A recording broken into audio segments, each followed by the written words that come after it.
What's up, guys? Welcome back to the podcast. It's been a while.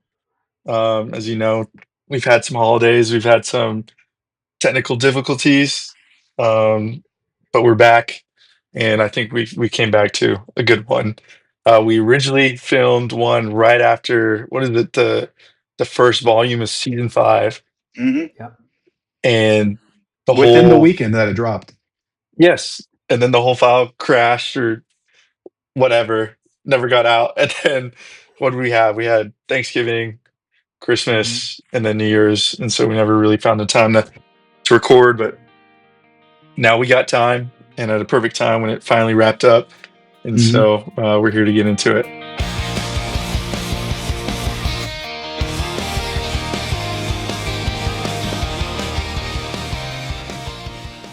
Yeah, so just like Micah said, today we're going to be covering the entire season finale, all of season 5.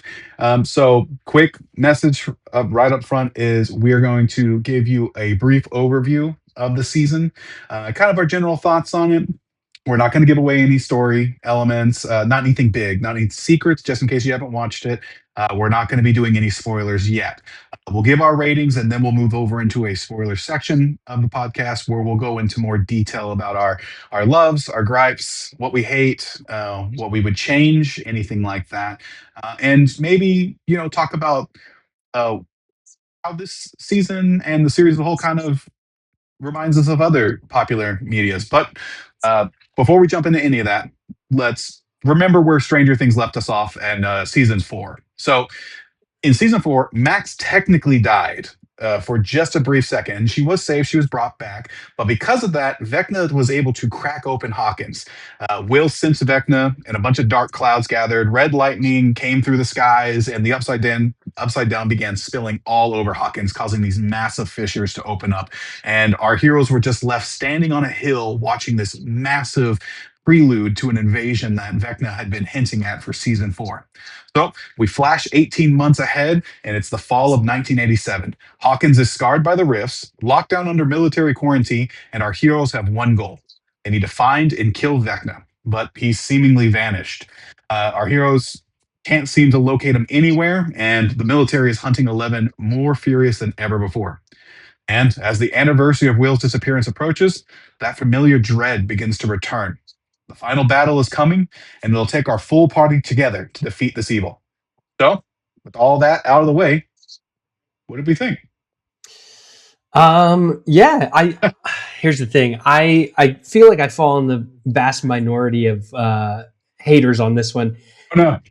I didn't like this season, and there's a mountain full of reasons why I didn't like this one. And obviously, everybody's going to have their opinion on the writing and the choices and overall just kind of the excuse me the direction. Vecna's getting into it. No, for real, I'm getting He's got a Will season 1. Will season 1. No, no, but basically, it just for me didn't feel like the ending that we have been anticipating. And I think to take 3 years to produce something like that, I was very disappointed in this season. And that's just me. How about you, Micah? I kind of liked it. I think when we first tried to do this after the first volume dropped on Thanksgiving, I was more on the fence with not liking it, because we'll get into it of how in the beginning of season 5 it was very fast paced, Mhm. and then it changes throughout the season. Um, but the way it ended, I thought I kind of liked it. I thought it was wrapped up pretty well in all Right. essence, because a lot of the criticism that it's getting is like I don't really care for, because it's just like this they're just gonna end it the way they want to end it. And I think they ended it on a good note for the characters that they built. And so that's why I think it's a pretty decently good show. Is it my favorite show? No, but I think they did a decent job. Right. Yeah, I get you. I think, you bring up a great point when you say, and this is kind of something that, the audience isn't going to know about because recording for the first volume when it dropped. It's gone forever, lost to the upside down. Um, so we actually really liked it. All of us Yeah. gave the first volume great ratings. We gave it. I think I was the most enthusiastic. I gave it like a 9 Mhm. out of 10. I Oh think. yeah, which was crazy. I think I landed somewhere in the 7 range, which was really Oh, I good think considering. we. I What? wish we could pull it up. I thought you rated it way higher. I think you did too. I think No. you're Because tampering that's your memory. you. I think you did because I was surprised because like I was the lowest one, and I was Yeah. surprised you liked it as much as you did, and I was like, So that's what interesting. I've been doing, and this He's is alive. inconsistent. No, no, no. What I've been doing, and this is consistent, Bring up the is tape. Bring it. I'm. Roll it back. It's gone forever. No, I've been rating everything separately because how I got to dance around how I say that because like everybody's gonna be like, oh, but how bad this season was. I'm trying to highlight at least the good stuff. So Yeah. like where I fall in volume 1, 7. Like the whole thing, that's the highest rating that I'll give all 3 of them. Like 7 for volume 1, and then I'm in like a 4 range for number 2, and then the finale I'm somewhere around a 5. But number like the final episode number 4, I think that one I'd probably give an 8 only because of what happened. I really liked the whole Will scene and him cracking the Demogorgons and like all that. And I did feel like that episode was done really well. But as a whole, I was just like, oh man, coming at it, I was the opposite of Micah. Coming out of season volume 4, I was like, it's not the best, but I do like where they're going. Mhm. So I was very excited for volume 2. Hopping into volume 2, I'm like, this is kind of crap. But everybody's like, oh, so the funny thing is like scrolling through social media and like TikTok and Reels and all this other stuff, everybody has very different reasons to why they hate it. But when you fall in the category of hating it, there's this misconception that like, for me at least, everybody's like, oh, you can't be pleased and you're not this and you just hate everything. And it's like, no, I don't. But this was just I mean, that sounds bad. like Ryan. And like, and here's the thing. My thing is this: everybody that's defending the season with their last dying breath is saying like, oh, well, objectively, this isn't a bad season. And you look at the season ratings, this is their lowest rated season. Now you can sit here and you can argue with me and say like, oh, personally, you like it. That's subjective. Objectively, it wasn't that great. And you can get that because of the ratings. So if you can say, oh, well, low ratings on 1 through 4, and people were raving about 1 through 4, -2 because 2 really sucked. I don't know. That's just me, personal preference. I don't know how everybody feels about season 2, but 1 through 4, really great. Everybody's writing this high, and then you get season 5, and people are like, "Wow, this is really bad." And then everybody's debating like, "Oh no, it's not bad. You suck." You know what I mean? But like, the ratings were horrible. It feels like Ryan went into the trenches of like Reddit or something, or a comment section on YouTube or Twitter, and he's just like he's fresh out of there because it feels like you've got. Did someone hurt you, man? It's all right. No, I was the comment section. Everybody was like, It's "Oh, what do you mean? This is good no, writing." No, it wasn't. no. I get that, and Go ahead, like Micah. I think the majority, like you said, doesn't like it. In my opinion, doesn't mean it's bad. I mean, what's the first movie we talked about? Tron Legacy. That was Hey, a that was a terribly rated movie, but it's a great movie. Like, so it's like I don't know. You can say whatever you want about ratings. I don't give a crap about ratings. It doesn't mean he's if a show's good or bad. he's right. I I mean, mean, I get he's that. I get that. I sometimes pick and choose when I'm like, "Oh, I'll whatever follow the ratings." look, man. I Like, got to make the but strongest there's argument. no, because like for example, and this is just like I think I was talking to you about it, and I'm gonna deviate for like a minute, Man, because within the first 5 minutes. there are certain things that I can like give grace to. If I personally just like it, I'm not going to care about the ratings. I'm still going Mhm. to watch it. But like there are other things where I'm like, you like I don't know. It's I guess I just pick and choose when I really don't like something. Then I kind of go all in on like, yeah, I don't like that. Well, I mean, the structure of the season, um, it really worked against it. I think personally, I Mm-hmm. think Netflix should use this as a great marker to just go ahead and say, you know what? the volume release probably isn't it, unless I mean I don't know. Maybe they made enough viewers it doesn't matter. But in terms of the ratings for their most popular show being so poor now because people had to wait, a month and then a couple of weeks to finish a show that dropped back, in the middle of November. Um, Hmm. I think I think if they drip fed it out a little bit more, or if they just did all of it at once and then maybe did the finale 2 weeks later, maybe. But I don't like this whole slow feed, or sorry, this Yeah. weird breakup for no reason. Uh, we'll talk about other shows that didn't do that later, and they worked out just fine. They kept the Hmm. suspense going, they kept the intrigue going, and we were fine doing 1 week at a time. Hmm. That way, we had something to look forward to at the end of every week. You say, "Oh shoot, it's look at that! It's Thursday. You know what today is? It's Netflix Day. It's Stranger Things, whatever." But something that this season did is I typically when I watch a show, I try and watch it and just enjoy it. Just let it take me on the ride. And then after the episodes or a couple episodes, I try and restructure the plot and say like, okay, well, who are the factions that were at play here? And this show had three factions. It was Vecna, the military, and then the party, our group of heroes. And so, what does everybody want? Well, the party is obvious. That theirs is easy. They just want to kill Vecna. That's it. The end. Destroy Vecna in the occupation of the Upside Down into Hawkins. The end. And then for the military, their intentions are a little bit more vague sometimes. So they're quarantining the city, but then they're also, it seems like they're trying to fight off the Upside Down, but then they're operating inside the Upside Down and they're doing it so frequently, the Upside Down kind of loses its lethality. It no longer feels like this other world where if you take one wrong step, you're dead. Now it just looks Hmm. like it's an ash colored, mirror dimension. And they're really, really gung ho after 11. They only seem to want to capture 11. They have this new director that's leading them, this Dr. K, played by Linda Hamilton. And they kind of talked her up like she was going to be this big, face of this faction, and it feels like they're there only when the story needs them to be there.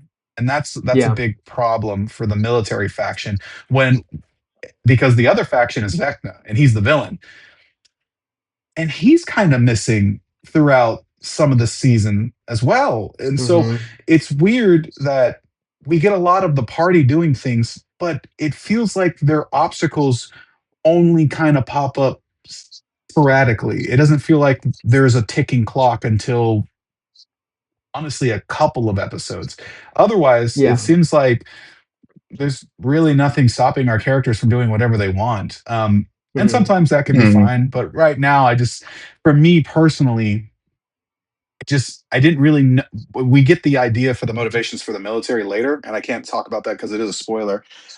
Yeah. And we know what Vecna wants to do. That's not a spoiler. We can just say he wants to invade the real world with his forces. That's his goal. So we know why what he wants to do. It's what he's doing to obtain that, Yeah.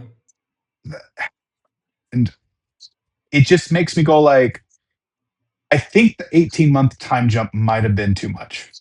I Yeah. think I think maybe we should have said it's only been a couple of months since Vecna caused this rift and everything to spill Mm. over, because 18 months and the way the season opened up, it opens up very slow, like it's just another Tuesday afternoon for these characters. And because of that, the tension is dialed all the way down. The high that we left on season 4 does not match the tempo that we have on episode 1 of season 5.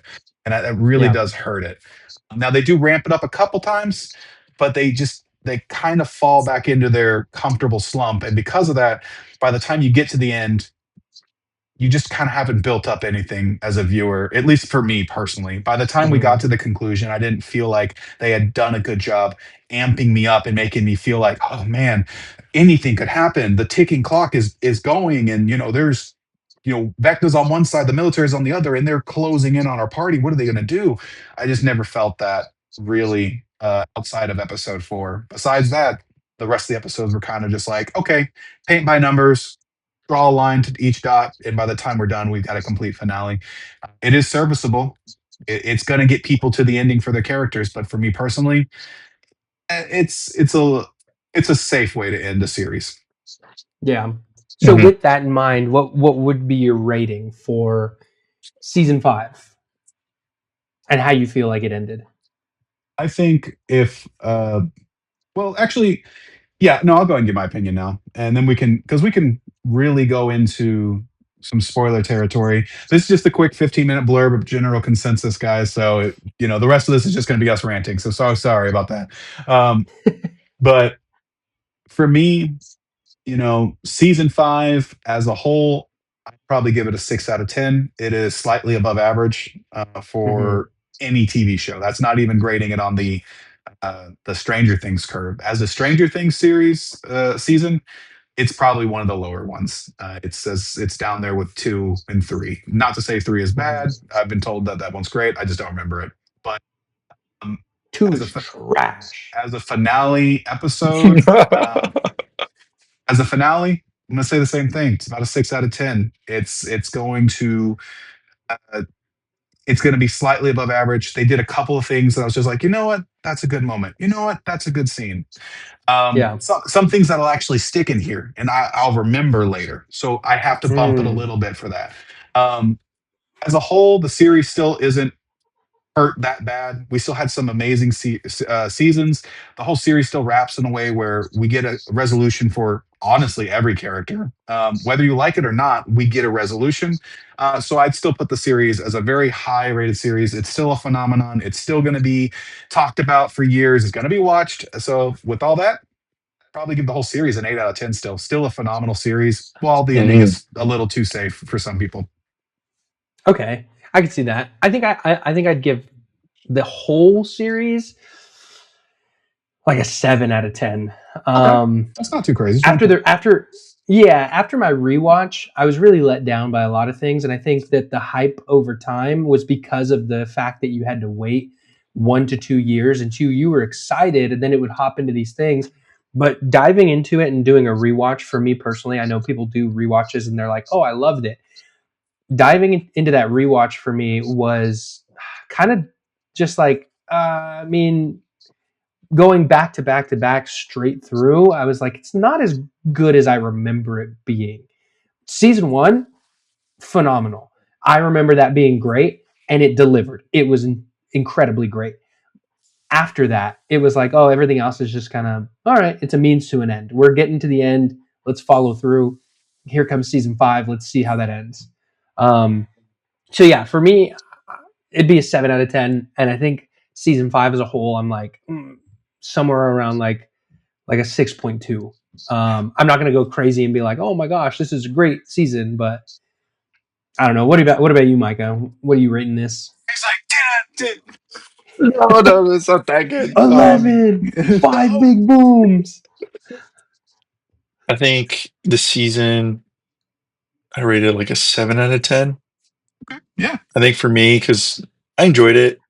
It had its moments, and like kind of like looking back at each season, it's pretty funny because like most of the seasons, except for like season 2, maybe they all had like that moment where like it stuck with people.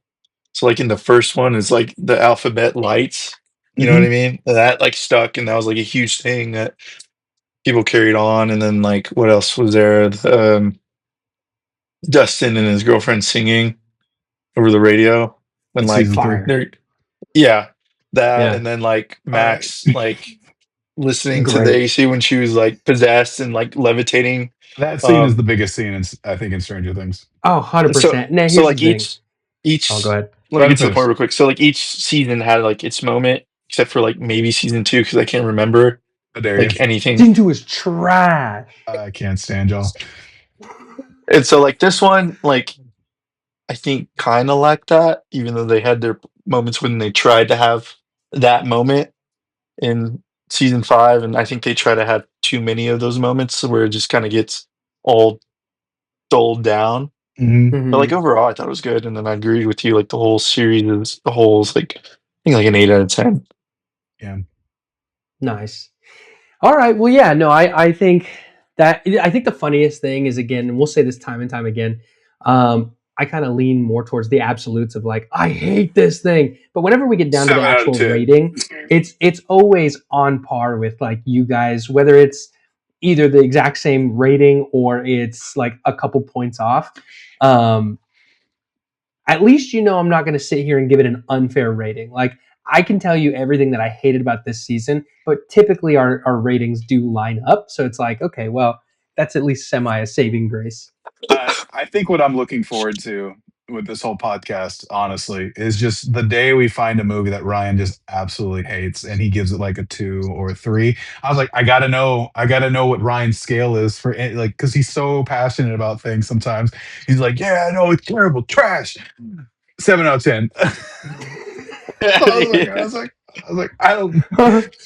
What's a bad movie? Like, what's a bad movie? Like a 2 or a Yeah. 3? And I gotta know. We'll run into That it was the eventually. most awful trash I've ever seen. 8 out of 10. Changed my life forever. I'm a better man because of it. Well, with that, thank you guys for getting to this portion. If you haven't seen the rest of season 5, just pause it right here because right now we're going to go into the deep spoilers, everything that I personally hated about it and everything that they thought was good or all right. But we're going to be picking this one apart. So if you don't like spoilers, just come back to us in a minute. Just so you know, at the end of the 6th book, Snape... No spoilies! So, volume 1 of season 5 started off pretty slow a little bit, but it led to such a good peak and gave such expectations that we were like, all right, if we pick up the momentum from episode 4 and carry it for the last 4 episodes, we are golden, was my honest opinion. So just a quick recap of what happened in the first volume. It was simple. We find out that our party, that faction, has been doing what they call crawls. So basically, what they're doing is the military is, for whatever reason, randomly going in and out of the upside down, be it for study or to go to their own operating base that they got in the upside down. So what they do is they send Hopper on one of the convoys. He gets out in the upside down, and then they drive around Hawkins, tracking his position using some science sci-fi mumbo jumbo, where they can triangulate where he is in the upside down, so they can basically clear areas of the upside down. The whole first 3 episodes is just setting up. They've been looking for Vecna for 18 months. They haven't found him. Elle can't sense him in her little magic bathtub. Hopper is basically on this gung-ho mission to find and kill Vecna because he wants Eleven to have the perfect life, and as long as he's out there, she can't do that. And then out of nowhere, we just get this awesome gut punch, and that is Vecna finally makes a move, and it is to go after Mike's sister, a character that we've barely focused on for any of the seasons, who now suddenly is the key, honestly, for the rest of the season. He sends a demigorgon after her in her house, and it basically leaves Mike's parents on death's door as they get eviscerated by this demigorgon. So they find out, oh shit, Vecna's trying to capture a bunch of kids. He's been slowly indoctrinating children to come to his island, and so he's slowly been kind of like drip feeding this fake fable as he's coming to these kids as this like this kind of savior figure. He's saying like, hey, I'm going to protect you from the monsters that are underneath Hawkins, and he starts tricking these kids, and that way he can capture them and take them back to his place where he's going to use them for basically a ritual like he was doing in season 4, so he can finally bring his world. Oh, Ryan's gone forever. Bring his world to Hawkins and invade. My bad, I had to turn on the fan. It got a little hot. It's all good. So basically, that volume ends with Vecna, with our party basically finding out Vecna's plan. He's coming after these kids.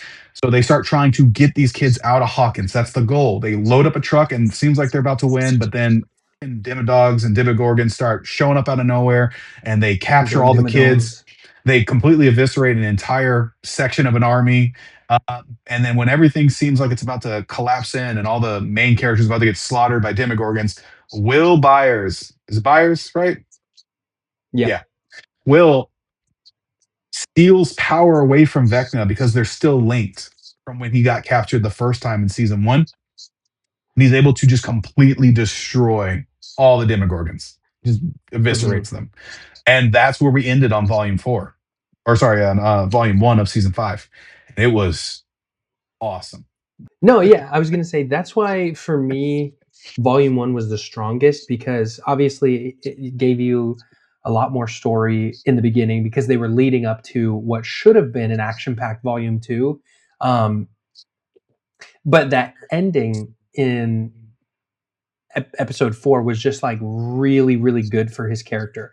Like, I know people can feel some type of way about the entirety of it, me included, but that last episode was really, really good. And the way that they ended it, the way that they created anticipation for the next episodes, I think that they did that very well. And that's also why I was disappointed going into volume 2. But sticking on volume 1, I think that certain things that I didn't like is I feel like, one, they really, really focused on the physical aspect of Elle when her powers are mental. Like, obviously, or not, yeah, they're mental. So obviously she's training to get faster to go on the crawls, and that serves a purpose. But like, there are things that we see in volume 2 that should have been explored a little bit better there. And I think that having so much emphasis on her physical training, you lose sight of, hey, she actually has superpowers. So let's kind of see where that takes us. Number 2, I may be in the vast minority of these things, but like, personally, I feel like Robin talked way too much. She's not a main character. I don't care to see her kind of be thrusted upon us as a main character, which, like, yeah, it's cool that she is because she popped up in season 3, but like, you're sidelining the main characters to put a lot of focus on characters that don't matter, like Murray and Robin and Vicky and like all these other people that don't matter. You're giving them too much screen time, and I feel like the story for me fell apart because of that, because obviously there are a lot of things that could have been answered for our main characters, the ones that we've seen 10 years ago and we've really been invested in. You're now giving to characters that you've just introduced recently and shifting the focus at the very end. I agree. Like, my thing with the first volume was a little different from y'all because, like, I thought they just like jumped in it like really quick. And when we first talked about this, I was like, that's kind of my main problem with the first volume, because there wasn't, because in each season they had their different build up towards the end, and this one kind of just like jumped you in it. And like, oh, we've already been doing all this stuff. And like in each season before it is like, oh, you have whatever between the events, the final events of each season, you have like this time where like they're not doing a whole lot, and then it kind of catches you back up with each character, and then it builds up to whatever they're doing. I felt like this one wasn't like that.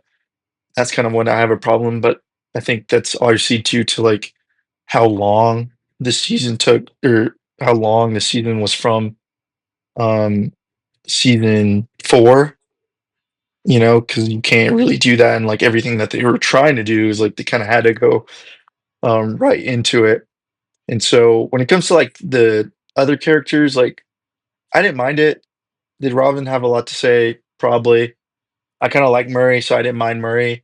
But That's Jacob's favorite character. I hate him so much. why? I don't understand that. Well, I'll just. Do you want me to go on it? I will.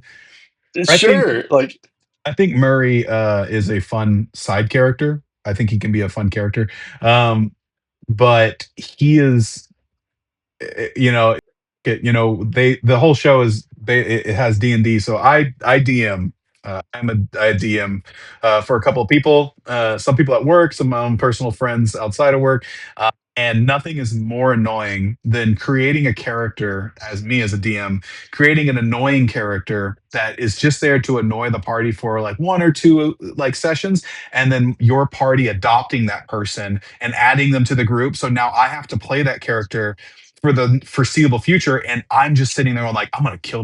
I have to kill this guy off so I never have to play him, because he's destroying my tension that I want to plan for my party. And that's what Murray is. Murray is the guy, he's the goblin they adopted.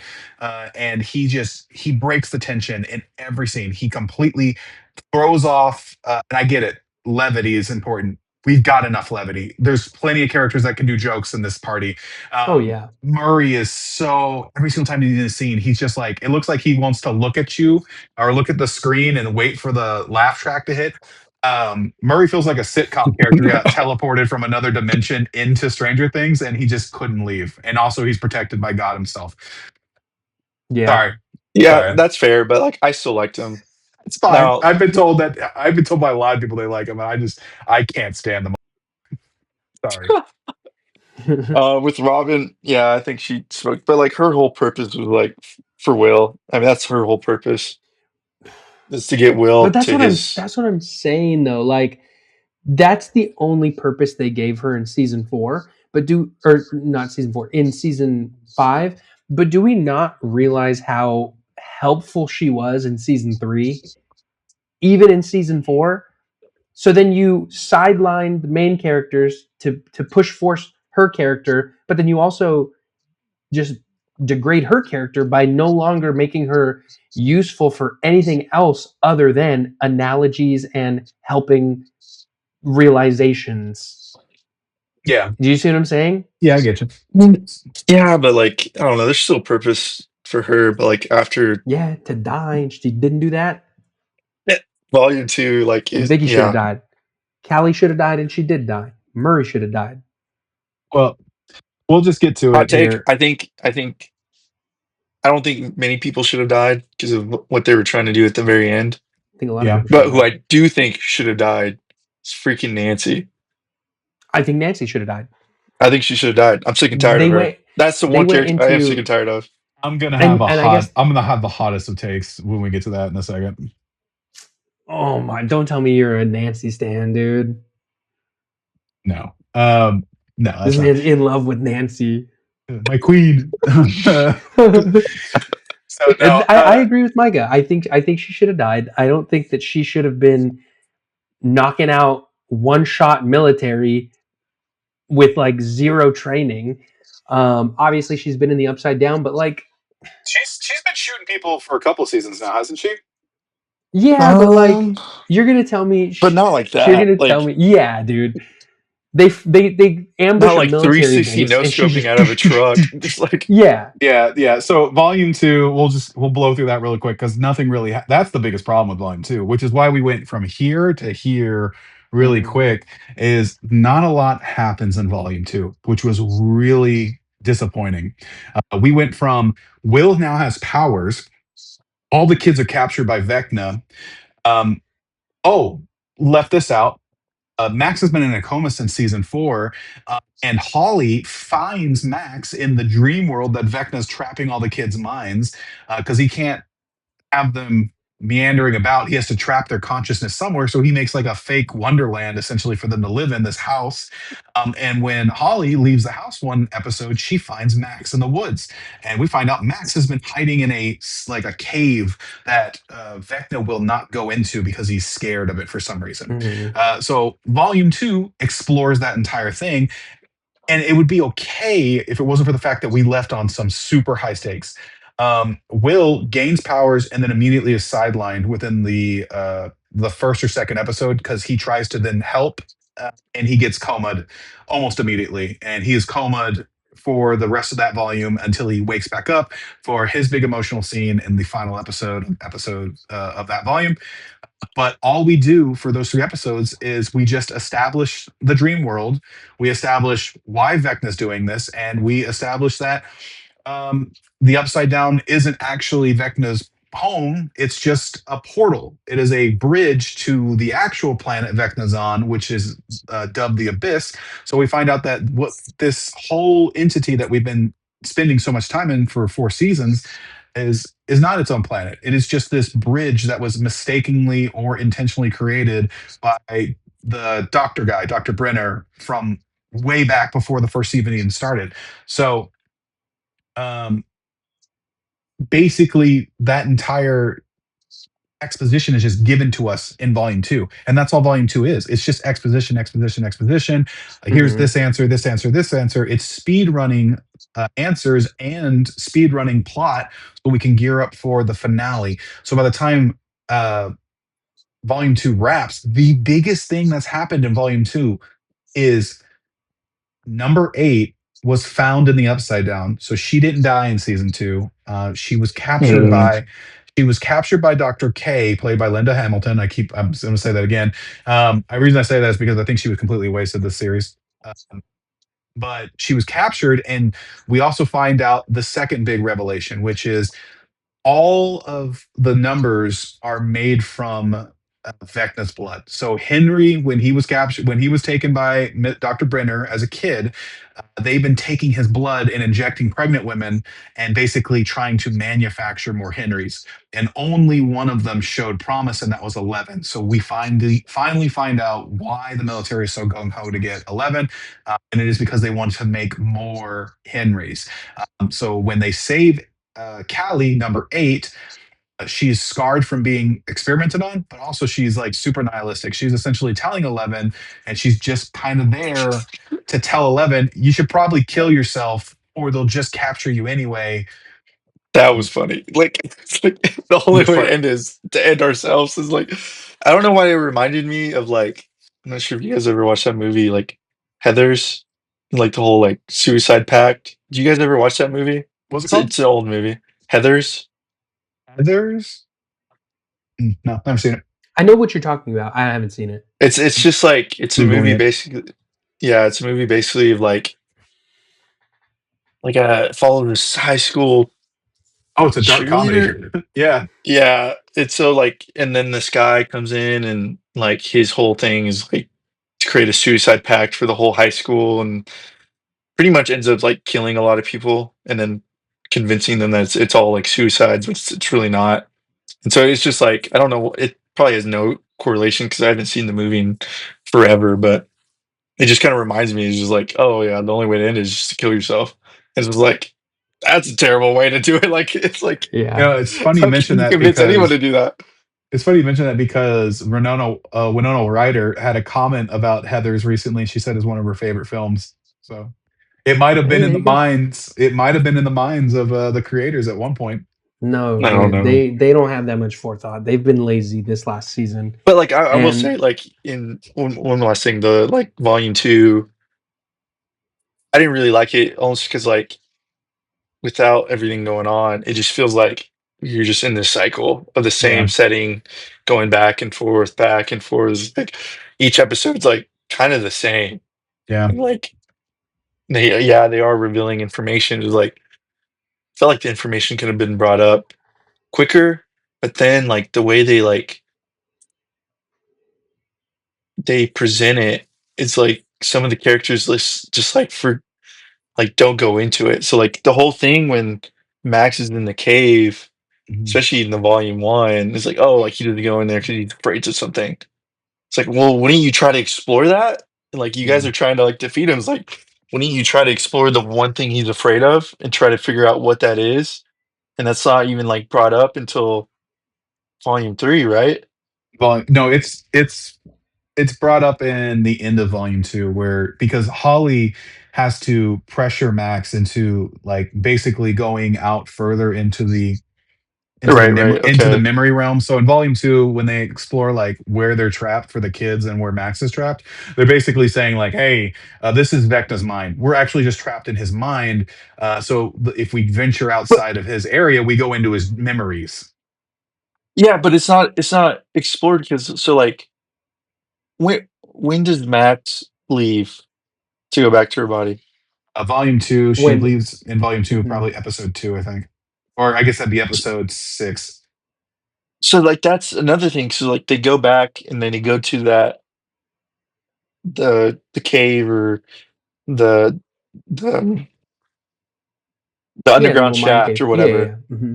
and like they're seeing this happen Yeah. to Henry. He's like, "Oh, we got to get out." I was like, "That's the thing he's afraid of. Why wouldn't you try to stay there in that memory to figure out what it is?" It's like, "Oh, Yeah. we got to leave. We got to leave." It's like, Because the writing was bad. They tied that whole thing right there into the Broadway play that only a few people are going to see out of the fan theories, whatever. So they didn't explore it in the show because they said, "Oh, this is already canon with the play." So if you've seen the play, you get that backstory. If you don't get to see the Broadway play, you don't get to know what's in that briefcase until they decide to do it in the finale. Which And I don't mind. I don't mind there being. I don't mind there being that story of what's in the case, but we don't understand the context of what that is that's in the case. So even when we get yes, the answer in the finale of like, oh, it's so in a memory in Vecna's mind, we get to find that Vecna got his powers because there was a scientist that seems to have fallen in some sort of mine shaft, and Vecna as a boy, maybe 10 years old, stumbles across this guy, and the guy shoots Vecna in the hand as a boy, and Vecna kills that man with a rock. And then he opens up the case the man was carrying, and inside that case was a piece of the abyss, the home world of the Mind Flayer. And then through that, the Mind Flayer infects Vecna for the first time and basically makes him a vessel and wears him. I shouldn't say wears him. They kind of form a symbiotic relationship. It's Tobey Maguire's Spider-Man. He becomes the evil version of himself. yeah, Except if Toby like fully gave in and became an asshole and was just jazz dancing all over the place. Um, so I don't mind that but like I don't mind them showing that, but it's way too late. Way yeah, too that's late. what I'm Mm-hmm. saying. Is like they could have explored it more in that Yeah. scene when she first sees it, to like later down in volume 3, where it's like, boom, this is happening, this is why, and it was like that was all in the span of like a couple minutes.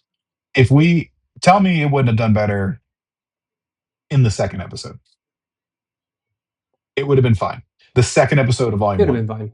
it would have been I fine think to introduce some of these concepts and at least kind of get an idea. Uh, the last 3 episodes feel like such a rush to answer so many questions that it created more questions. Yeah. no, and that's what I'm I, saying. That's why I'm like, that's why I say that this is the worst season that they've put out because of that. Like it felt rushed. There wasn't like a lot of things that happened in the back end of the story should have been either in a previous season or earlier on in this season, but they just waited way too long, didn't do it well enough. And literally the only thing that stands out for me in this entire series, or not entire series, in this entire season was the ending of episode 4 with Will showing the powers. And then the absolute masterclass acting for Jamie Campbell Bower in the cave when he's yeah. mirroring getting shot at the same time. The timing of the way that he did everything matched it so well that it felt like, okay, this is happening right here. And then his whole crying and having this breakdown monologue, and then essentially getting to the very end of that in tears, saying like, I know what you're trying to do, but I chose this evil, was like Yeah. great. Those were the only two things that I felt were very, very well written in this Yeah. season. Yeah. I can see where you're coming from there. I think I think that, and Michael, you tell me if you feel the same way because I don't know. I think you might be in the same mind I am on this one. Um, I think that they demystified their villains, and when they did that, they Oh yeah. made them weak. They made them way too weak. So, eh, I think it's. I think sometimes you can answer too many questions about your villains or your worlds or your entities, and you create more questions, or you boil down their actions into, well, they didn't really have a choice. It kind of deflates their edge. It takes away who they are. It doesn't make them as intimidating. They've done it in lots of horror movies with villains. Sometimes they try to make a horror movie character kind of sympathetic at some point, and it kind of takes away the edge of that character. And I felt like they kind of did that with Vecna. Mm. I felt like Vecna wasn't as threatening after they revealed everything about him, like he was in the prior seasons or the season. Yeah, and like that's also like so weird because like they could have done it so better because like I think they still could have done that, but then Yeah, like they could have added on to it where it's like the decision to like still be Is with the mind flayer, the decision to still like carry out all this plan. But like you said, it was revealed way too late. So it was Mhm. like, oh, I'm just gonna still do this. That's it. Like it's happened so quick where like they can still do that, but like I think it still needed to happen way earlier Yeah, it so doesn't you show. still understand his reasoning for staying with the mind flayer, still carrying out the plan. Right, because we don't really know what his reasoning is. We don't really know why Vecna is like, yeah, this is a great idea. Let's just destroy humanity. Like, why does he think that? Is his motivation that he feels that way because the mind flayer made him feel that way? Because he became a homicidal maniac before Dr. Brenner was there. He killed his whole family, you know?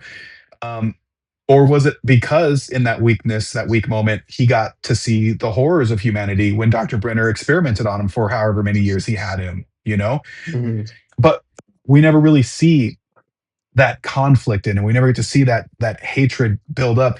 Um, I guess a good example, strangely enough, is I would say Darth Vader in Star Wars. So in Star Wars, even without the context of any of the prequels, the books, or anything like that, we have this evil character that kills the mentor character in the first movie, and then in the second movie, we find out it's our main character's father.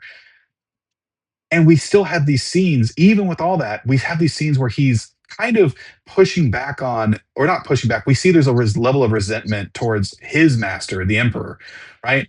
And we see that there's this underlining hatred that he has for the person that he follows. And then as we kind of start to discover his story, we see like, oh, this is why you hate him, because he took everything from you. But you still made those decisions. You were the one that went down that route, and he hates himself for that as well. I feel like we don't get any of that level with Vecna. We don't get that level of Vecna being a tragic character when they're like, oh, you're just like me. You're a vessel. You were manipulated. He's like, he gets to say that line where he's like, no, I made these choices. But I'm just like, it would have been cool to see aspects of the character where maybe he did struggle, or maybe he at least argued with the mind flayer. But it just seems like he was like, yeah, boss, you got it. Let's kill all these Yeah. guys. Yeah. Keep it rolling. And Let's that's go. like Take me out. also with like I guess it's in the finale, but it's like it gets so confusing with the play. Just like everyone thought there was a significance with the play, Oh you yeah, the know, and like revelation of the play. yeah, because like and correct me if I'm wrong, like that play in the timeline because like everyone's parents were already like teenagers. Or high Is that school correct? students.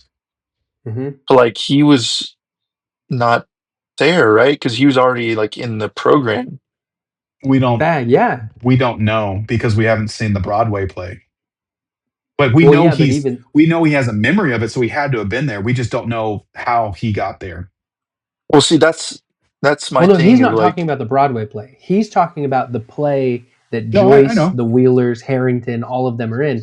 I'm aware. When you see him get infected in the cave, he's a child. Yeah. And then you see him when he kills his family and gets taken to Dr. Brenner, he's Yes. still a child. So there's Yeah. no way that he went to high school with these kids, but his name is on the marquee for featuring Henry Creel. Yes, I know. There's no way that his name, yeah. Yeah, I know. What I was saying is we don't know how he's in that play because we haven't seen the Broadway play that tells us how he even got there, right? So, because I'm assuming the Broadway play explains how Henry escaped from Dr. Brenner and made it to Hawkins and was able to be in that play and in that school. We just don't get that as an answer That for. just feels lazy though, because it's like, oh my gosh, this man has been experimented and tortured with, but he broke out to live his dream of being in a high school play. Yeah, we don't. But yeah, and that's kind of the problem is that Henry Creel as Zac Efron. it's just another question that question that the show creates for the viewer, and for, like you said, the average person, they're not going to go see that Broadway play. They won't know if they think about it, where they like if they're the kind of person like we are, we're just like, well, hold on a minute, he was in captivity this entire time. How Mhm. did he go to high school? Like, you'll never get that answer. That's what I'm saying. And so, like, there's just a lot of plot holes riddled throughout season 5 that it's just like another inconsistency. Max coming back to her body. Season 4 ended. She was blind. Disregard her bodies were broken and all this other stuff. Like, that can heal. Sure, you can explain away she's been in a bed for 2 years and that healed. But she's blind, can't see. That's not something that you just lay in bed and get healed from. But all of a sudden she wakes up after 2 years and she can see. Hey, And she gets to graduate. Even though she spent 2 years in a bed and didn't learn anything, she gets to graduate with her friends. That's fine. I didn't have a problem with that. It's high school. They'll figure out a way. No child left behind. There's literally holes in the ground governed by the government. Like, just let them graduate. That's fine. I can get over that. I guess. I just feel like it was lazy. There wasn't any resolution in any like direction with that. That's a nitpick, and I can totally respect nitpicks. But I will say that there are much bigger inconsistencies. But before we go, I mean, her anything being like that, blind is a big one. before we get into any of that, though, I think does anybody else want to recap the series finale? Kind of like just walk us through, because I feel like I've been the recap guy for everything else. So I hate to monopolize all the time. Well, too bad. It was a 2-hour finale, and within that 2 hours, we covered Henry's backstory, the plot to get into the abyss, the scene to get into the abyss. Don't worry, this whole episode is entirely filled with multiple fake out deaths to really put the tension on absolutely nobody, because nobody watching that show thought anybody was going to die in those fake outs. The journey to the Upside Down, where they set up the plot to invade Vecna's mind with Max. Then we've got that whole thing with Holly, Max, 11, and Kali invading Vecna's mind to then get all the kids out of the dream house into the cave. And that's where they reveal Vecna's backstory. And then all the kids run through all the memories and they make it out. All that to just have them wake up and all of our heroes are on the abyss. And you're thinking like, wow, man, our heroes are going to have a tough time fighting Vecna. And the show's just like, nah, they're not going to fight Vecna. They're going to fight a 200-foot tall monster that is the Mind Flayer in a physical body. And you might be sitting there thinking, how could that be? What is 11 going to help them? Will's going to use his powers to help defeat the Mind Flayer because it's a giant monster. It's a kaiju fighting these high school students. Nah, don't worry. Nancy's got it covered with one M16. We got a couple of Molotovs. We got Dustin and Steve with spears. And then we've got one flamethrower. And I'm pretty sure I remember Lucas has a literal slingshot. And those. Can't forget that Mike had a flare. And Mike had a flare gun. Flare gun. Mike had a flare gun. And these, I'm not even going to count it out. These characters took down a 200-foot tall kaiju because, God forbid, anybody remember the fact that it took an entire military unleashing hell on one Demigorgon. He was getting shot by 80 different M16s and a 50 cal machine gun, and he was just sitting there eating it like it was morning breakfast. But when Nancy's shooting it, those bullets are made of adamantium, vibranium, and I don't know, unobtainium, and they just pierce right through everything because that monster was like, oh, God. Bro. That's what I'm telling you. And still, people will see that final battle and be like, this is the greatest. This is peak. It's not the greatest. Visually, it was cool, but like, it's visually cool. Wasn't that great? It's just story-wise, those characters have never felt more invincible in their entire lives. Yeah, and there's funny parts to it that like made me laugh when like Nancy gives Mike the flare gun, and it's just like they're going into like something that you would think like you can't really win because you've just seen so many people, especially military guys, die, and you give your brother a flare gun, right? So like, it's like keep in mind she has a shotgun. Yeah. And so I don't know. There's stuff like that. Like I do agree with that. And then like they try to make like a good scene with 11 jumping into the Mind Flayer, which like it was cool. But then like because she was jumping towards the mouth of the Mind Flayer, and then she just like goes down and just like opens the belly and just rolls it in. Yeah, and she like just tele tackles Vecna, which is cool. but like I don't know, it's kind of like anticlimactic for me, Yeah, that part. I think But I think one of the best things you could ever do in a story to like really send off a villain is you need to make that villain feel like he's just as threatening as you thought he was in the final fight. And man, 11 Shorty had just beat the ever living shit out of Vecna. That guy did not stand a chance. He was getting his ass whooped. I was just like, haven't you been like powering up for 18 months? But no, he gets pretty handled by 11. She does get an assist from Will at one point because Vecna's about to Vecna hand her, which maybe would have done something. I don't really know, honestly. She probably would have just blown him away because she was pretty dominant in that entire fight. I didn't really feel like she was on the ropes ever. And then Will comes in to really help out, and she just completely destroys Vecna at that point. Uh, yeah, I just felt like that really sank it for me where I was just like, man, Vecna doesn't feel like a threat. And then when they beat him up, I was like, he's definitely not a threat. At one point I was like, come on guys, leave him alone. He's injured. No, literally. It was just such an underwhelming fight Finale. scene because Yeah. like it was all just L and him going like this for like not even 5 minutes, I feel like. And they just get thrown around, pushed around, dust flies everywhere, and then he gets spiked because Will finally steps in. But it's like that final fight scene should have been so much better. It definitely should have had Demogorgons. It definitely should have had Will in the thing. But like Joyce is never going to let him out of her sight. So like that's not going to happen. And I just feel like it was just not good. Like I don't feel like it was very fulfilling in the Yeah. fight scene. It was like, oh, okay, he's dead. Yeah, all right, let's move on. And that was my entire feeling for the entire season. Mhm. Is just it all was underwhelming.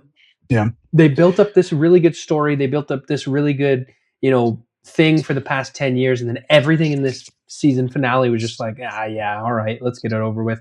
And I don't think that Joyce and Will, or no, first off, I don't think Joyce should have been the one to cut off Vecna's head. Like, I get that she's mad, and I get that she's like, oh, but like, her and Will are kind of turning into little pick-me's. And the reason I say that is because Vecna got what he wanted out of season 1. And they keep saying, like, oh, he's after Will. No, he's not. He's clearly going after all these other people because he went and was like, oh, yeah, I'm done with Will. He created the tunnels. We did all that in season 1 and 2. Let me go get Billy.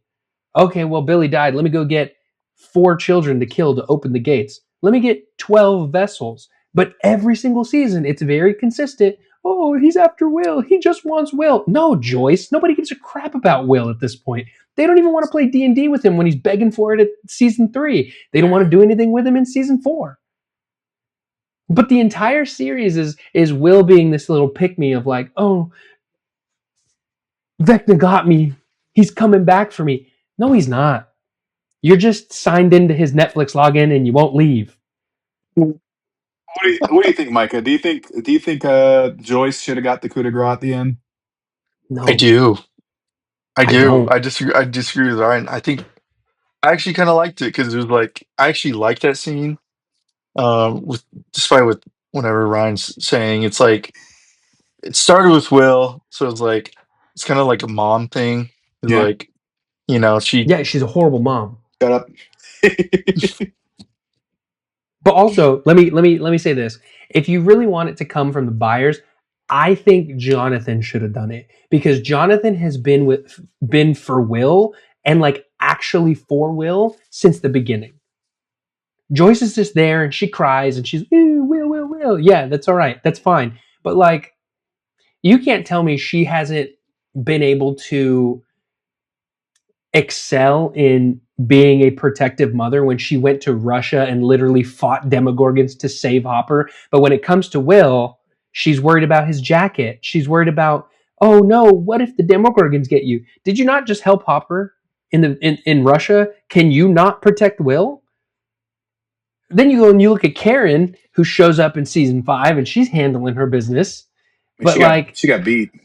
I mean, she I did mean, she blow did up. get beat, but She Yeah, did but blow she up. blew up those Demodogs. I mean, that was she pretty blew cool. up. That was a terribly written scene, but we'll not. I'm not It going was to. a horrible, We're horribly not written scene. backtracking to that It was scene. decent.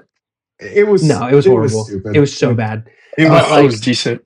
it was but stupid because there's no reason the Demodogs shouldn't have heard boombox playing running up that hill, but they heard the sound of the air tank flopping around in the air dry and no, they heard the dryer beep. It just yeah. went, So and then they were That's like, true. oh.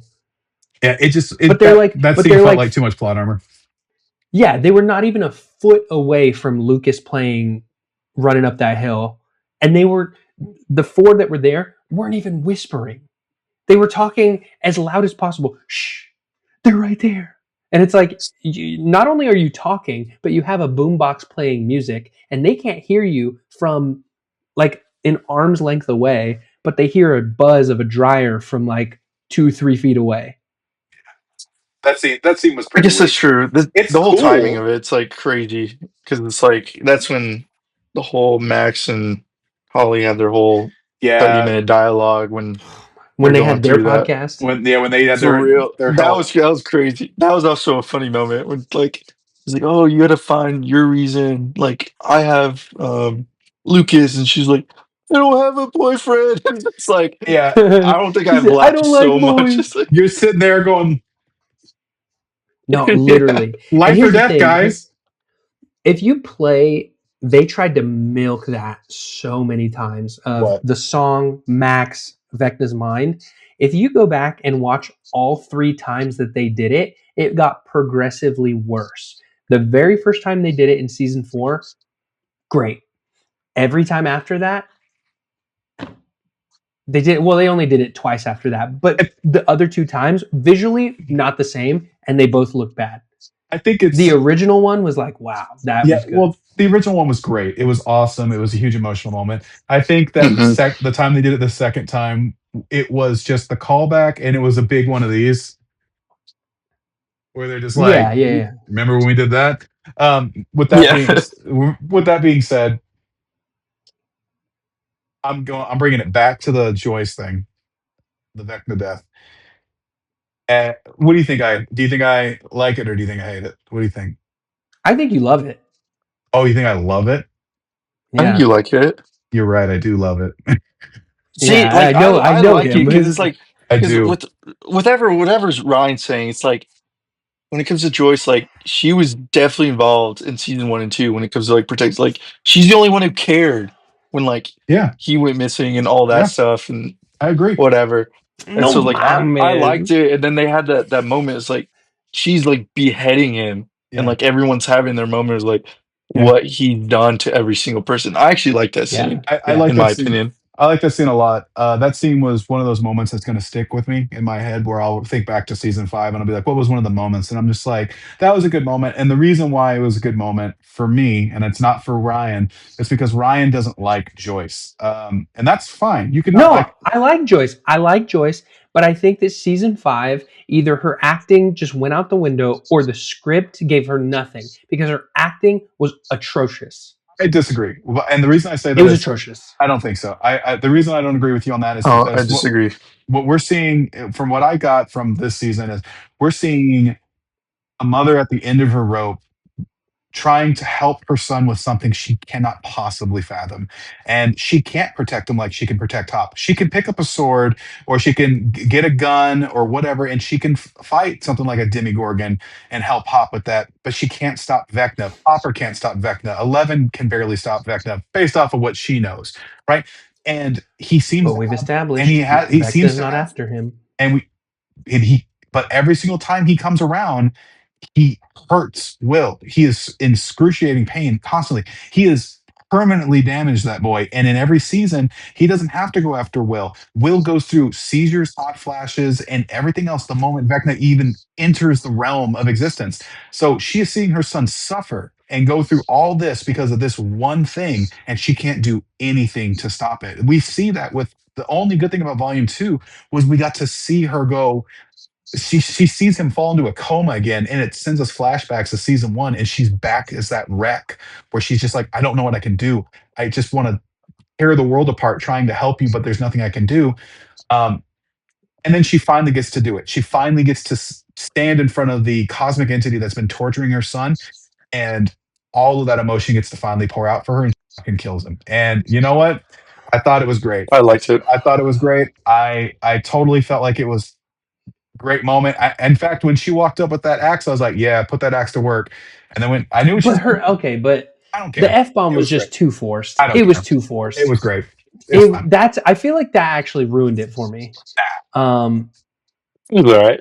I'm not one of those that's like, oh, don't cuss. Like, obviously, you guys know I don't cuss, but I don't care if other Me, on things the do other it. hand, Yeah. I don't care if other things do it. Like, that's not going to be something that's like, oh my God, they cussed. I can't watch it. No, I don't care. There are times where that just feels forced. And that's okay to say, because I feel like her What did dropping that Ivy F-bomb think? wasn't. What'd you say, Ivy was Micah? riding for it from volume 1. Oh yeah. Then she was like, oh, I kind of liked volume 2. Finale, she thought it was trash. She doesn't want to watch the show again. It was, and that's why I'm like, I feel like justified in what I'm saying, because it's like she was actually liking it.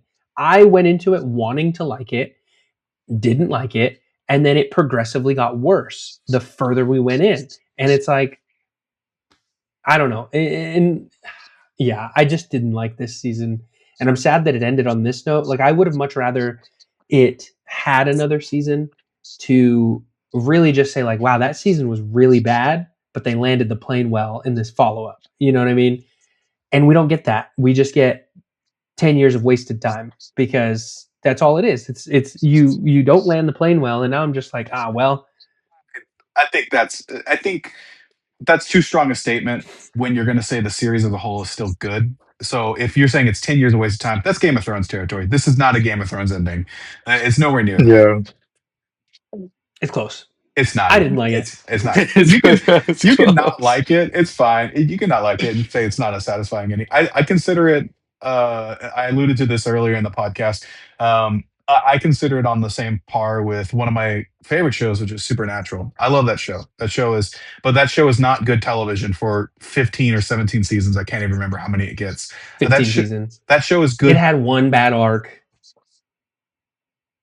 No, we're not getting into this. We'll It had 2 bad arcs. We'll do a Supernatural rewatch, because Kate's never watched Supernatural, and you can watch it with Ivy, and we'll rewatch it completely. I guarantee Ivy's not you. gonna watch it. I can guarantee you. There's more than one bad arc. And I love Supernatural. I love Supernatural, but the ending to Supernatural was super duper Great. safe. Phenomenal. It was super duper safe. It was super lazy. It was the best. But we still got a scene at the end of Supernatural that made me go, I'm going to remember that scene. I'm always going to remember that scene. And at least my characters got the ending I would want my characters to get at the epilogue, not the final fight. That final fight was trash. Not the conclusion after the final fight. That was boring and hand wavy. I was like, whatever, get me to the epilogue, guys. But when we got to the epilogue, I was like, you know what? The plane was a little bumpy. I definitely was on Spirit Airlines, but I appreciate the mints they gave me on the way out, because that's what that epilogue was. It was a nice mint in my hand that I was like, you know what? I'm going to remember that mint. And that's what I think about Stranger Things. I think it was kind of meh. The beginning part was good, then the middle was like, and then the finale, the epilogue is really what makes me go, I still appreciate it for what it is. Yeah, I agree. Like the ending I thought was great. I will agree with y'all. Like, the fight scene isn't like, it's just all too like quick, and like it's just how they decided to do the pacing for whatever reason. I think I was gonna say this in the beginning, but like I don't think that changes how they did the pacing per episode. Like, when it comes to like the release date and them doing in volumes, I think the directors wanted to do it bi-weekly. Yeah. Or weekly or whatever. But then like Netflix came in and said, like, no, like we don't want to do that. They want to like push for like this schedule that they came out with. I didn't know that. And so I think that's what I read. I thought somewhere. It was the other way around. I don't think it was the other way around, that they fought for the volumes, like they also fought to do. So they fought for the volumes because they wanted to build anticipation to have it released in the movie theaters.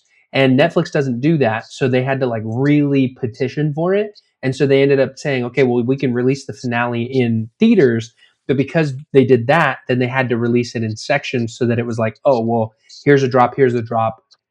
Go get your ticket so you can be in the theaters. Maybe. That's just what I read. It was And Netflix's idea. if I had to blame it on anyone, it's probably going to be Netflix. No, it was their idea. I Yeah. Googled it. Oh, It's easy to blame. so- Yeah, it was Netflix's idea to do the volume release, but the Duffers had always created the story to be kind of like a two-parter. But Netflix was the one that was like, Okay. "Hey, well, let's release it in volumes. That'll be a great idea." And they were like, "All right." I don't. Yeah, the release structure is really shitty. I don't like it, especially not when we had another show come out this year that was just in the same realm. It was kind of like in the same kind of vibe of Stranger Things. It was it comes from the property that inspired Stranger Things, and that's Welcome to Derry. It did a weekly release, and it killed. It kept the tension every week. Every episode ended, and you go, "Wow, cannot wait till Thursday or Wednesday, whichever day it was." You're like, "I can't wait for that next day because I need to know what's going to happen." And then Yeah. one landed the plane. Oh man, And that's the thing though, is that's why I was 9 out of 10. so disappointed. I was so disappointed with the way that Stranger Things ended because one, you made us wait 3 years, and then two, you have a show like Welcome to Derry come out. Episode 7 to episode 8, incredibly written, incredibly directed, great cinematography. The scoring was great. The set design was great. The visual effects didn't look busted like they did at the end of this one. And so like you watch as there's actual stakes, there's actual like drive for these kids, and the focus stays on the main characters. It stays on the main ones that were introduced that you're supposed to follow. And Yeah. so I get that that's only one season, so like you can't say much, but like this season is a self-contained story. So to watch from start to finish the way that they executed it, waiting 3 years for season 5 of Stranger Things and getting that garbage, I was just disappointed.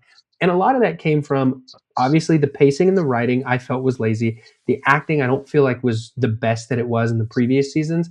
But because the Duffer Brothers and all of the cast went on their media tour to present this image of the season that was not portrayed when it came out, like you can't blame people for hating the season when you guys amped everybody up for a misdirect.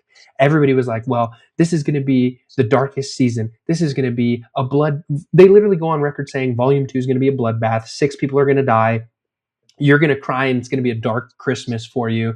And then they go and they do that crap that they do in volume 2. It's just a bunch of filler dialogue. It's a bunch of resolution conversations, which we shouldn't be having now. We should have had that in season 4, or we should have had it in the first volume, in like the first half of the first volume. And then you really just drive home the rest of the story. But that's not what we did.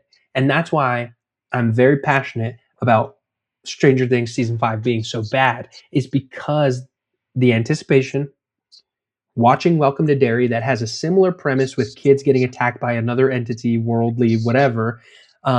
But that one was just done so much better. Yeah. And I apologize for my rant. I feel like I talked a little too long, but like, no, it's No, Micah, I'm going to ask you this question, and this I think this will kind of lead us up because I don't know. Micah didn't watch Welcome to Derry, but he can at least recognize one thing that wasn't present. Well, let me just ask. I don't want to do a leading question. Do you feel at any point in time during season 5 that those kids were risk of dying? like the main characters, Yes. or like Yes, the main No. characters. no. mm-mm. That's where like in like this. I think I don't even know what episode we talked about, or if it was the one that got corrupted. But it's like I'm actually a fan when like either a movie or like a TV show just like kills off people and like Yeah. are not scared to do it. That's what I said in the beginning of this episode. Is like should have been Nancy. I'm sick and tired of her. Like Micah, I think they you should have killed her off. You need to watch Welcome to Derry because it hits that beat so hard. They are not afraid to kill anybody. Nobody is off limits. And like that's what makes the story good, is because you feel like at any point these kids could die, because the writers do not care about killing anybody that you care about. They don't care about killing anybody that you like. They're not like, I oh, like you have a that. preference for this character? Let's get rid of them. And like they do it so well. I think the biggest thing that this movie, or the movie, well, it was 2 hours long, so it felt like a movie. The biggest problem with this series finale and this whole season is that, and something that Welcome to Derry did so well. This is just a glaze fest now for Welcome to Derry. Oh yeah, 100%. Is in Welcome to Derry, even for the characters that survived Welcome to Derry, they still were constantly in danger throughout the entire season, and you constantly felt like with every situation they were in, you're like, they're done, it's over, and they get saved by something that makes sense. It's something that makes that Mhm. the show already set up. It's a moment that they didn't hide from you. There is no hidden savior that comes around a corner and is like, "What are you kids doing here?" and then ends up saving them because Pennywise suddenly doesn't want to kill the kids and kills that guy or something. None of that happens. It all flows really well, and because the kids are constantly in danger, you believe that they could go at any point in time because there are other characters that do go and they go like that. So it makes those moments feel real for the characters and for you as an audience member. And this, Mhm. we didn't get that. We got one episode where the kids were in danger. The main characters, Lucas, Max, and or not Max, but Lucas, Mike and Dustin, and that was in episode 4 where Will swung in as the savior character. But after that, there's no more threats. There's no more like big No. scenes where they're like in these. Oh my god, these characters are in so much danger because the enemies are always around them. The closest characters that die are Nancy and Jonathan, and that's because they get stuck in a glue room that's filling up with Mm-mm. all this whatever it is. It's just the building is melting, but not melting them for some reason. But who cares? But nobody Yeah, thought they it were going to melts the die. doorknob, but not the door. Yeah, but nobody thought they were going to die, and that's the problem. Is that at the end of the show, they do this big thing where they're like, "We killed 11 guys," and I'm like, "No, you didn't. You have shown me throughout this season that you don't have the strength to kill a character off, and that's fine if you don't want to kill a character off. You don't have to kill characters off to have tension, but they didn't give us the tension to compensate Yeah. the plot armor. So now we just Mhm. had an entire season of these characters kind of feeling like bulletproof super soldiers. Oh yeah. And they don't And even here's have my to thing like too is like going into this one and you see a lot of continuity errors and plot holes and like inconsistencies, and that's why I have zero grace for season 5, because you're just having to have continuity with your own property, your own story, your own singular thing. You watch Welcome to Derry and the way that they push the continuity forward for references in Shawshank Redemption, The Shining, 11/22/63, The Dark Tower, all of these other properties that have been existing for years, they beautifully tie into Welcome to Derry without any continuity issues. And like that is impressive because then you go and you watch this and it's like, dude, you can't even remember what you did last season. And here we are in a plot hole or an inconsistency because either you forgot or you just didn't care enough to write it better. Yeah, yeah, no, it's kind of funny that you bring up the continuity thing. Because I think that's kind of where we all land is that some of the issues with the continuity. I guess if we're going to tackle something here, what is something that we think we would change in the show? I feel like there's probably one thing that we could, even though we all liked it in our own ways. I shouldn't say we all liked it. Ryan was pretty passionate about not liking it, but Yeah. Micah, since you did like it, what is something you think you would change though to make it a little bit stronger? and it's already something that I said, and I think so we all agree when it comes to like just the risk of the show and how we went on the tangent of Welcome to Derry, just like killing more people off. Yeah, And like I said before, like I think Nancy should have been gone. You could have even done it with like uh Mrs. Wheeler, like just yeah. straight just kill her off right then and there in the first volume. Just boom, done. That's a You great know, point. Both the parents should be it, dead. Mhm. yeah, Oh yeah. just boom, done. I think that would have been good because like in the beginning of that season, like they're trying to help out like the rest, like the buyers and stuff, and it's like boom, they're dead. And so now it's like Mhm. towards the end, it's like now it's like up to Mrs. Byers to take care of the kids because like their parents are dead. So it's like something like that. Yeah, And like they don't even have to kill off the main characters, is kind of what you were saying before, but it's like kill off like the important people to the main characters. yeah. and then that could have gotten the job done when it comes to like the risk of the show and the risk of the characters and everything that they're doing. Because I mean, the most important Yeah. person to die around the kids right now is Eddie, and that's one season ago, and that's only to Dustin. Besides that, it's Billy to Max in season 3, and then it's Bob to the Wheeler or the Byers in season 2, and that's it. Yeah. Mhm. Like besides that, like the main characters haven't lost anybody around them that's in their group, in their protective group. Mhm. And I'm really glad they didn't kill off Steve, and it's not like I'm like a huge fan of him. It's just like I love if Steve. they were gonna do it, they would just do it the same way, um, like the same cycle with you just Eddie. You know, it's like, Eddie. Mhm. oh, pouring to Dustin is like I don't think that would have been good. Like if you were gonna do it, you gotta do it a different way rather Yeah. than like the same cycle of like the connection with him and Dustin. So like I'm glad they didn't go that route, but then they just didn't do anything else, Yeah. which doesn't help either. So It's Yeah. too safe. yeah. Yeah.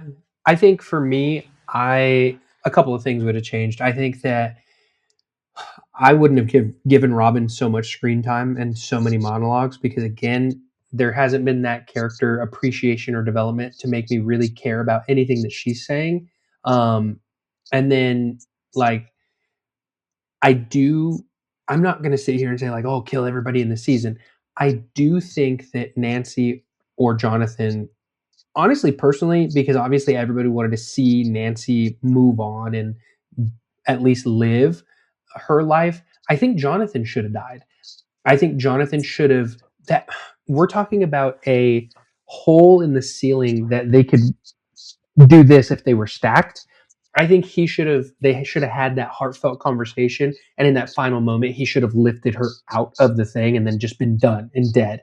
That would have given her more rage going into that final battle, and it also would have made Mm, Will mad. It would have made Will mad enough to go into the fight with 11, and it would have made it Joyce mad enough to let Will go.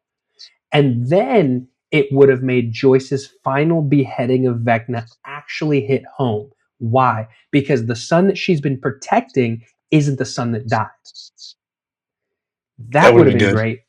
And then you get all of that happening and then just scrap the epilogue with the graduation. I don't care about the graduation. I think Dustin's monologue was complete garbage. I think if they would have took that out and then went straight into the D&D and them playing and all this other stuff, maybe segued it some other way, I feel like that would have been better. Yeah. And for me, those are the only little things that I would change in the finale, but I feel like those would make the most difference. Because again, explaining that to you, Joyce's would hit harder. Nancy's drive to fight this mind flayer with just a rifle would be a lot more passionate. Will actually being in that fight would make plenty of sense. Yeah. I think it's so funny you say that because I don't think you need to kill a lot of characters off. I think you just need to kill one.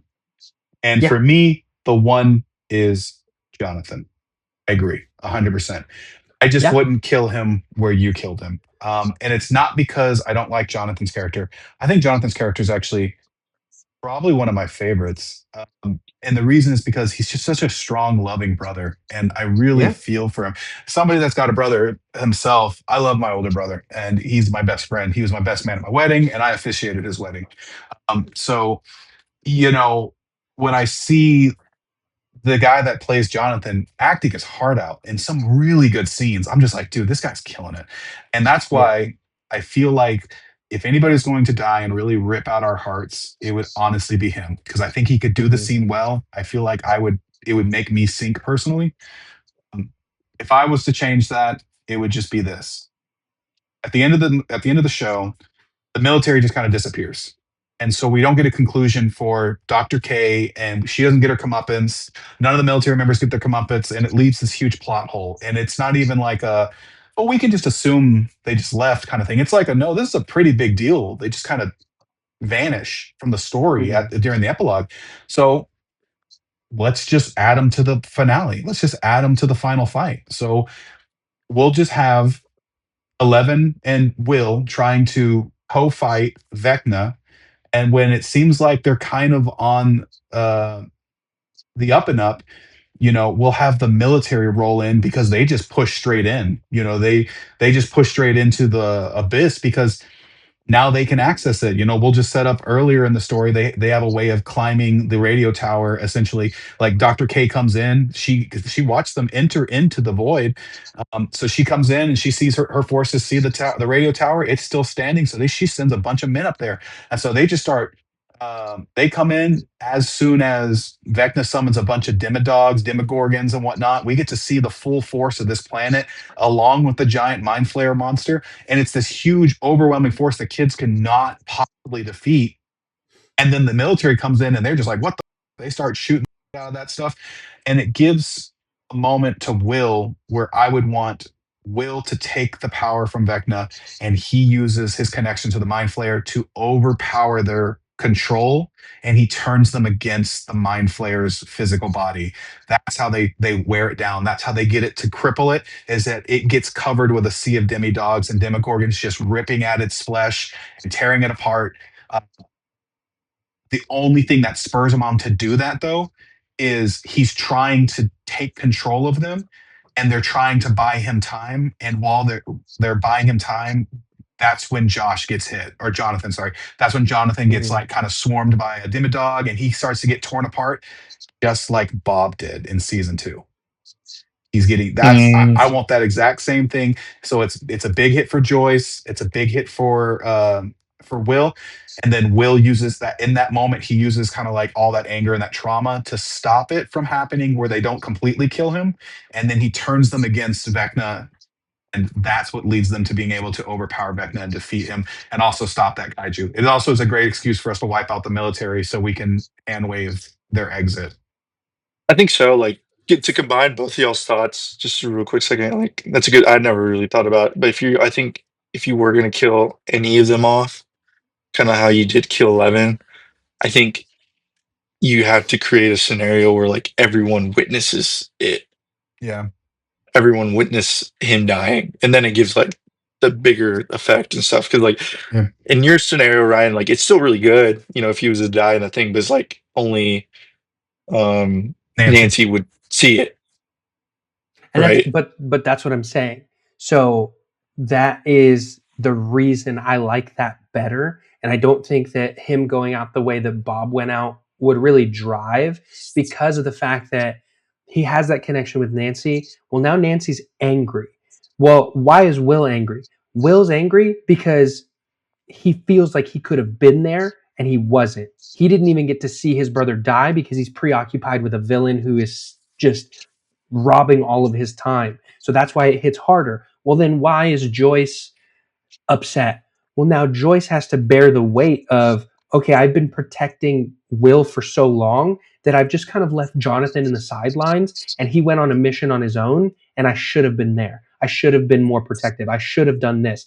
Now she's angry because she didn't get to see it. So you don't get a resolve. And I don't think anybody else in the show, or like the characters, need to be there, because those are the 3 that it affects the most. Nancy needs to be angry because she watched him die. Will and Joyce need to be angry because they didn't get to be there when he died. Mm-hmm. Everyone else needs to feel the repercussions of, oh man, Jonathan has helped us. Steve, I get you. He can be like, oh, well, Jonathan died, and this conversation that I was going to have with him in the finale about I never liked Nancy and I wanted to be cool with you and we shouldn't have problems, that goes unresolved, and he has to live with that. I think that, so the reason why I get what you're setting up, and I like the idea of it fixes the motivations for 3 characters, and I can, and that's, and that I agree with that. The reason why I make the change that I make is simply this. I don't want to fix the resolution of 3 characters. What I want to fix is the final battle that we were amping up towards. And the biggest problem I have with this final battle is that there's no stakes. There's no stakes. There's no tension. There's no pressure on the characters, and there's no finality to it. They go in there, they whoop Vecna's ass, and they stop a 600-foot kaiju with bare bones weaponry. That would be like if we got ready for fighting Thanos in Infinity War, and instead of all of Wakanda fighting all those monsters, we just sent in Captain America and Thor, and they just dog walked Thanos together. All the while, Bruce Banner and the Hulk machine is just taking care of everything else. Mhm. And I'm just like, we have to set the stakes, and I feel like the only way we can do that is we have to put the characters in an unwinnable situation. And the only reason the tides turn is because it's made very apparent that they're not gonna all make it out. Mhm. And that's why I would put it there. But we don't get to do that. So Yeah, well, at the end of the it's day, not our story. it's not our story. But I like your idea. Um, I think either one would have worked personally. I think at the end of the day,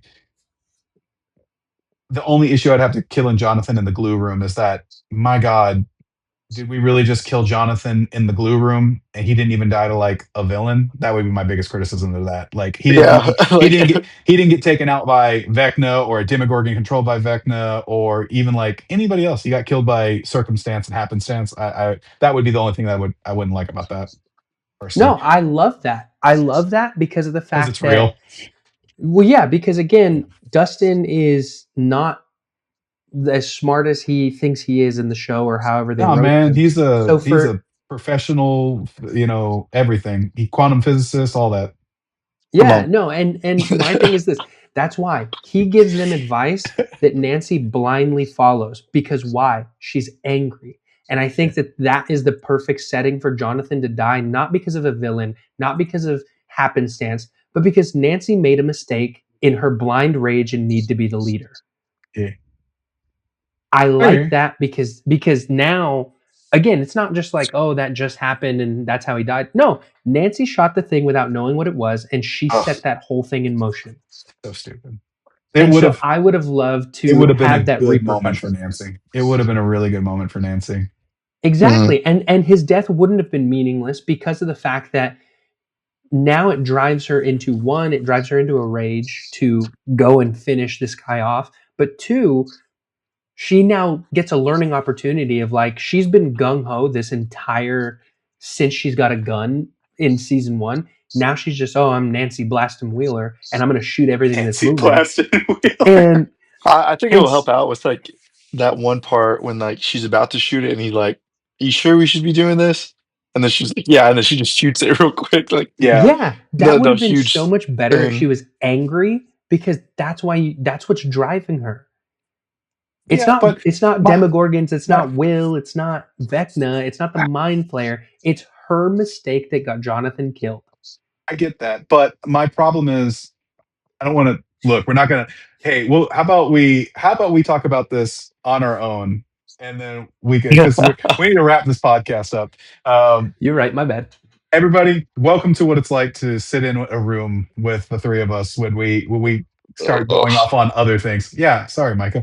Yeah. No, it's good. It's just welcome true. to Dairy. No.